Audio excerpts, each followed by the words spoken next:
The City of Cape Town has adopted TOD as a strategy to transform the city and improve the quality of lives for its residents.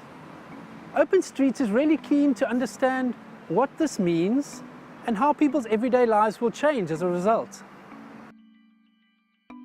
No, I haven't. I've heard a couple, but not TOD. Nope, I haven't. Educate me.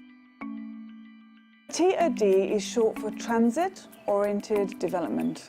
So transit is basically the American word for public transport. The narrow definition is that it is a compact, mixed-use, pedestrian-friendly development around a public transport or transit station. Transit-oriented development ideas emerged in the late 1980s, early 1990s, and the context was one of quite high levels of what's known as automobile dependence. TOD, it's essentially still an American concept.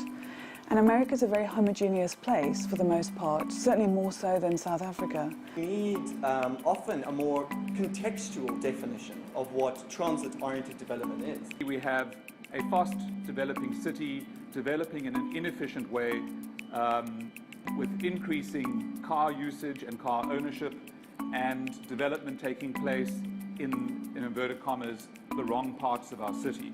And our strategy really seeks to address these inefficiencies. The Cape Town TOD strategic framework includes social equality and economic development within descriptions of what TOD is to them. The poorest of our residents are living on the outskirts of our city.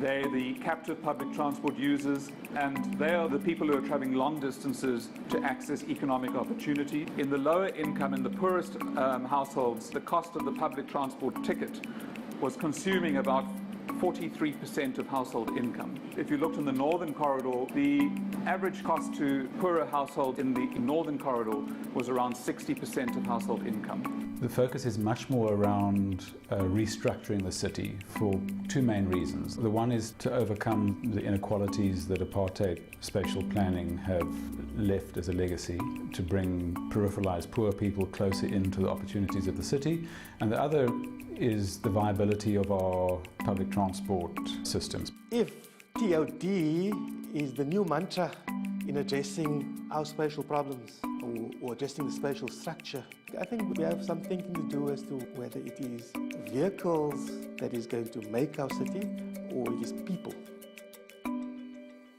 TOD streets for me aren't distinctly different from other streets in Cape Town which currently play a public transport role and are supported by a mix of land uses.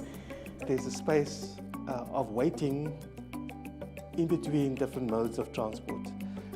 So in other words, you come by bus and you wait to change to another mode, whether it be walking or a taxi or train or whatever the other mode is, or perhaps another bus even.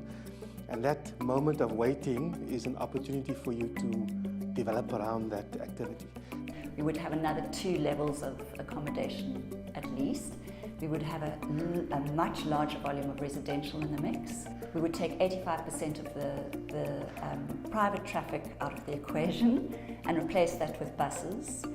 And then that freed up space could be used to extend the sidewalks, and that sidewalk could accommodate much safer cycling. We need the city and the public transport systems to be working together to make the whole better.